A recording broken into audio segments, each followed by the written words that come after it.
If you want to connect Webflow with MailChimp, this tutorial will walk you through the quickest way to set up the automation using Zapier. By the end, you'll have a simple workflow that can help send form submissions from Webflow into MailChimp without needing to do everything manually. If this video helps, make sure to hit like and subscribe for more step-by-step tutorials just like this.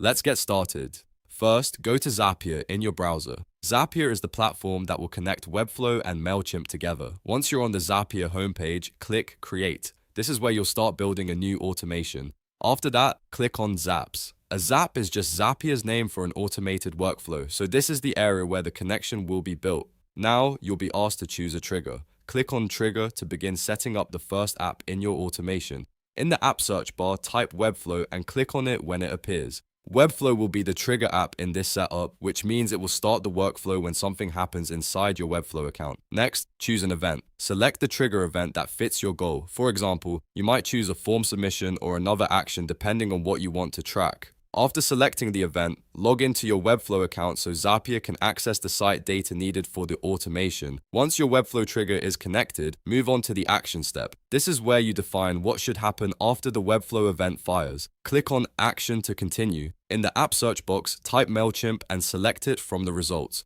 MailChimp will be the destination app in this workflow, so this is where the lead or subscriber data will go.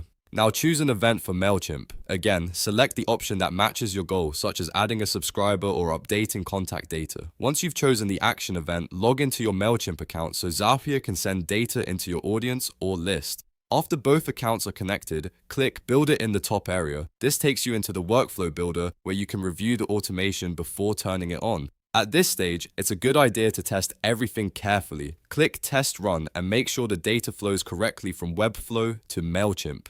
Check that the right form fields are mapped properly and that the subscriber information appears the way you expect. If anything looks off, go back and adjust the setup before publishing. When the test is successful, click Publish. This activates the automation, and from that point on, Webflow and MailChimp will work together automatically. New form submissions can now be sent into MailChimp without extra manual steps, and that's it.